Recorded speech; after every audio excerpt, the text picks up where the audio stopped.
Assalamualaikum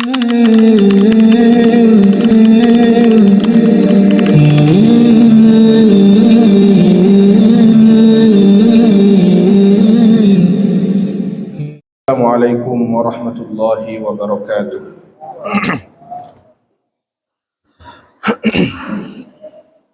Bismillahirrahmanirrahim.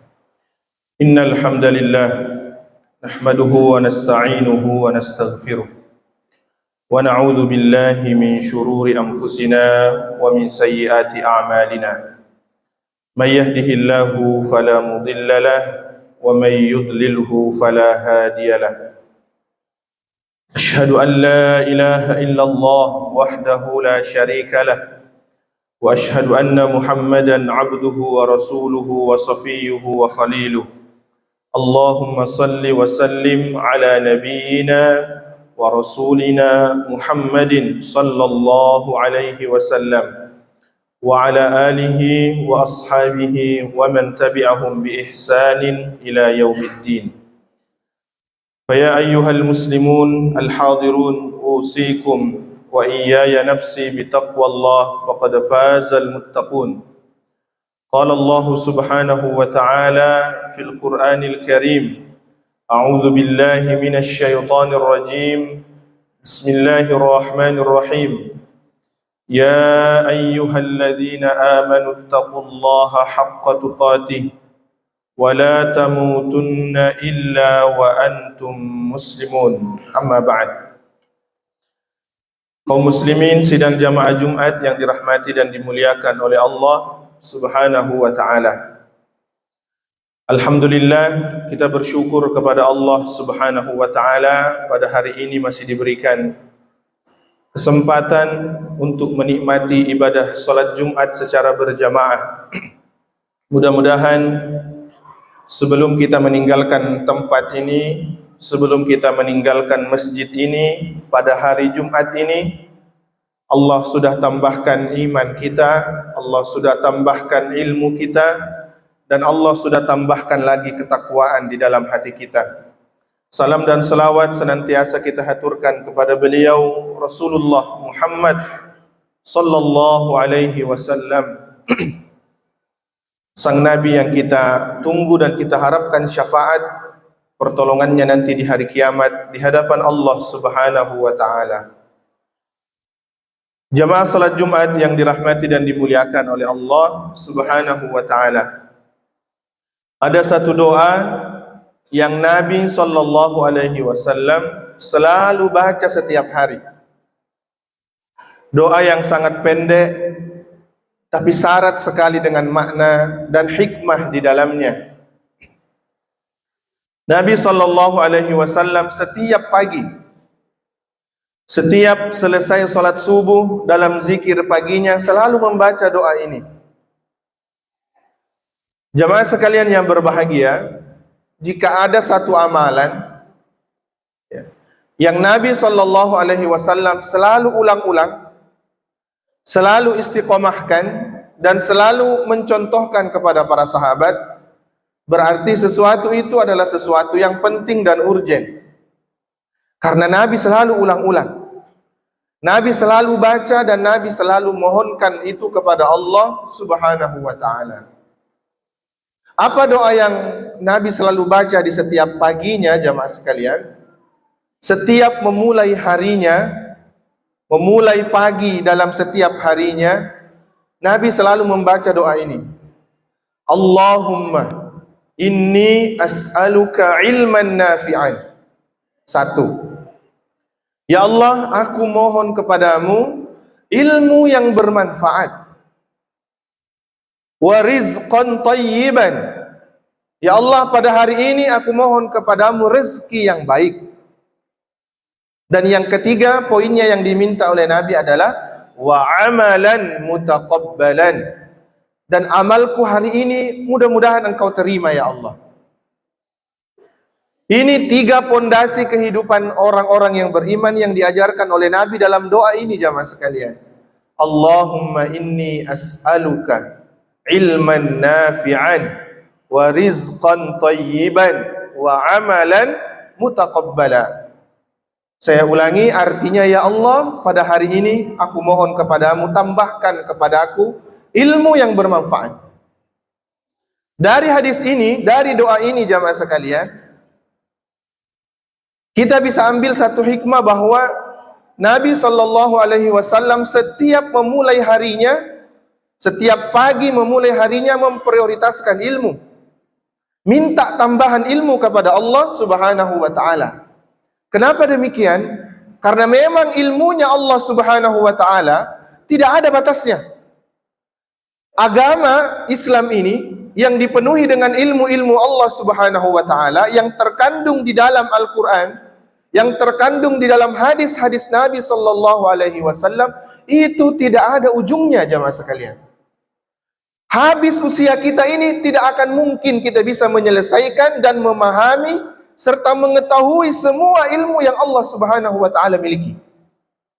Sehingga siapapun kita, meskipun sudah tua maki, tidak ada alasan untuk tidak minta tambahan ilmu kepada Allah. Bahkan Nabi sallallahu alaihi wasallam, seorang yang terjaga dari dosa, dikawal oleh wahyu, dikawal oleh Jibril, Nabi yang selalu diproteksi oleh Allah Subhanahu wa Ta'ala, kita lihat bahwa hal pertama yang Nabi minta di setiap paginya adalah tambahan ilmu yang bermanfaat. Ini yang pertama, bahwa Nabi memprioritaskan ilmu. Yang kedua jamaah sekalian, agama kita ini agama ilmu. Agama Islam itu agama ilmu. Allah Subhanahu wa Ta'ala tidak ingin disembah dengan cara yang bodoh-bodoh. Tidak boleh kita beribadah asal ibadah. Tidak boleh seseorang itu menyembah Allah Subhanahu wa Ta'ala asal menyembah. Karena Allah ingin disembah dengan cara yang benar. Agar kita beribadah kepada Allah dengan cara yang baik dan benar, Allah turunkan Al-Quran sebagai petunjuk. Namun tidak cukup kalau hanya Al-Quran yang diturunkan. Tidak paham nanti kita bagaimana penjelasan Al-Quran. Allah utus di tengah-tengah kita Nabi Muhammad sallallahu alaihi wasallam untuk mengajarkan isi Al-Quran itu. Agama kita ini agama ilmu. Jamaah sekalian, dalam Islam, jangankan manusia, binatang sekalipun, hewan yang tidak memiliki akal, itu dibedakan derajatnya antara hewan yang berilmu dengan hewan yang bodoh atau tidak berilmu. Contoh, dalam surah Al-Ma'idah disebutkan, kalau ada hewan buruan, ya, anggaplah rusa atau hewan buruan lainnya, kita lepas, kita memiliki seekor anjing, namun anjing ini adalah anjing yang terlatih, anjing yang sudah diajar, anjing yang berilmu, ya, kita lepas bismillah dengan menyebut nama Allah, kita lepas anjing yang berilmu itu, lalu dia menangkap hewan buruan, maka hewan buruan itu status hukumnya halal untuk dimakan. Itu disebutkan dalam surah Al-Ma'idah. Berbeda statusnya kalau yang dilepas anjing bodoh-bodoh, anjing yang tidak berilmu, apalagi anjing gila. Hanya anjing yang tiba-tiba, anjing liar, tidak pernah diajar, tidak berilmu, tiba-tiba menerkam seekor rusa, maka rusa itu tidak boleh dimakan. Haram hukumnya dimakan. Allah bedakan statusnya hewan yang berilmu dengan hewan yang tidak berilmu. Apalagi manusia jamaah sekalian. Maka di dalam Al-Quran Allah mengatakan, Allah berjanji, yarfa'illahu alladhina amanu minkum. Allah pasti akan mengangkat derajatnya satu orang beriman. Tapi tidak cukup beriman. Walladhina utul ilma darajat. Allah akan tinggikan derajatnya orang-orang yang beriman dan berilmu. Iman tidak cukup, harus dibarengi dengan ilmu. Karena orang tidak bisa beriman tanpa ilmu. Seseorang tidak bisa bertakwa tanpa ilmu. Bagaimana dia bisa sholat kalau tidak tahu ilmunya sholat? Bagaimana seseorang bisa berpuasa kalau dia tidak tahu ilmunya berpuasa? Bagaimana dia menjadi seorang muslim yang baik kalau dia tidak tahu ilmu yang Allah Subhanahu wa Ta'ala ajarkan? Maka jamaah sekalian, setiap pagi minta sama Allah, Allahumma inni as'aluka ilman nafi'an. Hikmah berikutnya, karena Nabi meminta ilmu yang bermanfaat, berarti jamaah sekalian ada ilmu yang tidak bermanfaat. Ini berbahaya. Kalau ada orang yang tinggi ilmunya namun ilmunya salah-salah, ilmunya tidak bermanfaat, kacaulah dunia ini. Indonesia ini tidak dirusak oleh orang bodoh. Indonesia ini dirusak oleh orang-orang pintar yang ilmunya tidak bermanfaat. Indonesia ini tidak dirusak oleh orang miskin, tapi dirusak oleh orang-orang kaya yang Allah berikan harta namun ilmunya tidak bermanfaat. Jamaah sekalian, sekafir-kafirnya kaum Quraisy, sekafir-kafirnya orang jahiliyah, tidak pernah ada yang mengkorupsi dana pembangunan Ka'bah. Hari ini kita melihat dana haji di Indonesia dikorupsi. Allahu Akbar. Pertanyaannya, siapa yang mengkorupsi? Apakah orang bodoh? Tidak, orang pintar.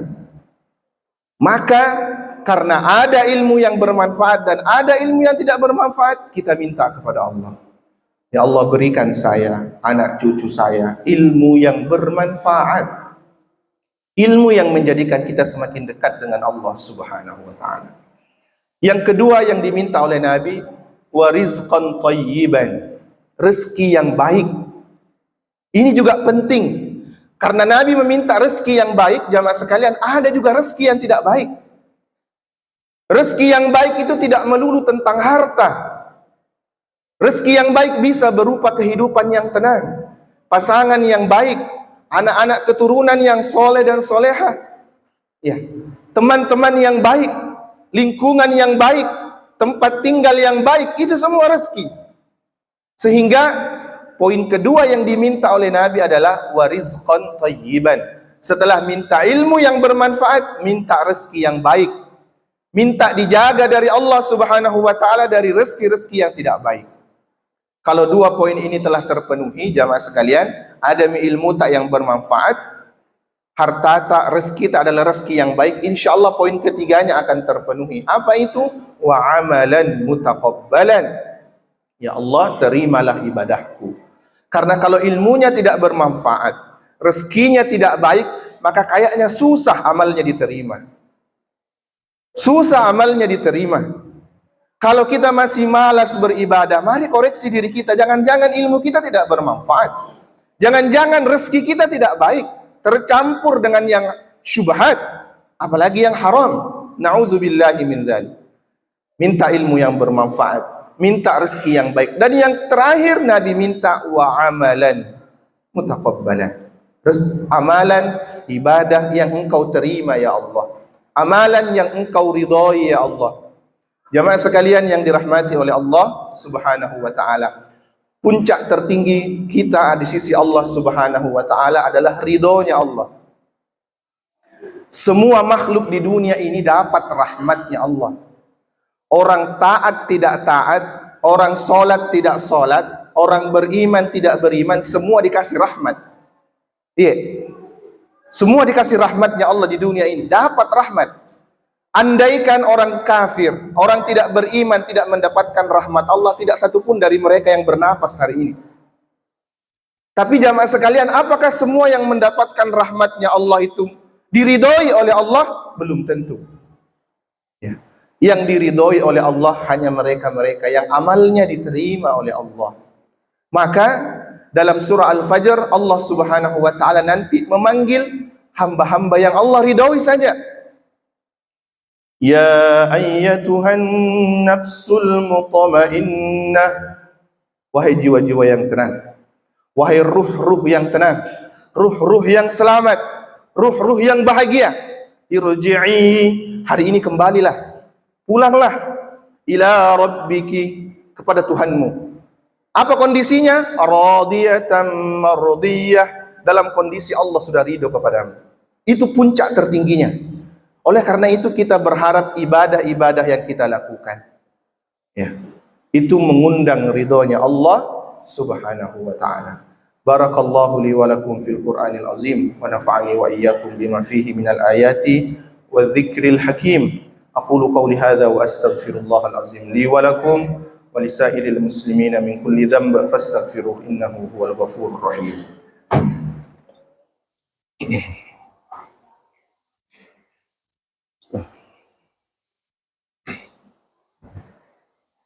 Alhamdulillahi ala ihsani wa syukru lahu ala taufiqihi wa amtinani. Asyhadu an la ilaha illallah wahdahu la syarika lah ta'ziman li sya'nih wa asyhadu anna Muhammadan abduhu wa rasuluhu ad-da'i ila ridwani. Allahumma salli ala nabiyyina Muhammadin wa ala alihi wa sahbihi ajma'in. Amma ba'd. Kaum muslimin sidang jamaah Jumat yang dirahmati oleh Allah, sebagai kesimpulan khutbah kita pada hari ini, jangan lupa setiap pagi baca doa yang pendek itu dan resapi serta hayati, minta betul sama Allah Subhanahu wa taala. Ajarkan doa itu kepada anak-anak tak. Ajarkan doa yang singkat dari Nabi itu kepada cucu-cucu tak, agar kita semua terjaga, agar keturunan kita diberikan ilmu yang bermanfaat, agar kita dan keturunan kita diberi rezeki yang baik, agar kita dan keturunan kita ibadahnya diterima oleh Allah Subhanahu wa taala. Ingatkan kepada diri kita doa yang pendek itu. Allahumma inni as'aluka ilman nafi'an wa rizqan thayyiban wa amalan mutaqabbalan. Sungguh doa yang sangat pendek, sangat singkat, tapi mencakup seluruh aspek dalam kehidupan kita di dunia hingga di akhirat kelak, insyaallah. Mari kita tundukkan sejenak hati kita, berdoa kepada Allah Subhanahu wa taala. Semoga Allah berkenan merahmati dan meridhoi kita semua dalam kehidupan di dunia ini dan memberikan kepada kita pertolongan, syafaat di hari kemudian, dan memasukkan kita semua ke dalam surganya Allah Subhanahu wa taala. Amin ya rabbal alamin. Innallaha wa malaikatahu yusalluna 'alan nabi ya ayyuhalladzina amanu sallu 'alaihi wa sallimu taslima. Allahumma salli ala Muhammadin wa ala ali Muhammad kama sallaita ala Ibrahim wa ala ali Ibrahim fil alamin innaka Hamidum Majid. Allahumma ighfir lil muslimina wal muslimat wal mu'minina wal mu'minat al ahya'i minhum wal amwat innaka sami'un qaribun mujibud da'awat ya qadiyal hajat. Rabbana la tuzigh qulubana ba'da idh hadaytana wa hab lana min ladunka rahmah innaka antal wahhab. Rabbana zalamna anfusana wa in lam taghfir lana wa tarhamna lanakunanna minal khasirin. Allahumma inna nas'aluka ilman nafi'a wa rizqan tayyiba wa amalan mutaqabbala. Allahumma ati nufusana taqwaha wa zakkiha anta khairu man zakkaha anta waliyuha wa maulaha. Allahumma a'izz al-islam wal muslimin wa ahlikil kafarata wal musyrikin wa la taj'alna tahta aqdamil munafiqin ya rabbal alamin. Allahumma ansur ikhwanana al-mustad'afina fi Falastin. Allahumma ansurhum nasran mu'azzara ya rabbal alamin. Rabbana atina fid dunya hasanah wa fil akhirati hasanatan wa qina adzaban nar. Wa sallallahu ala nabiyyina Muhammad wa ala alihi wa sahbihi ajma'in. Subhana rabbika rabbil izzati amma yasifun wa salamun ala al-mursalin walhamdulillahi rabbil alamin. Wa aqimis salat.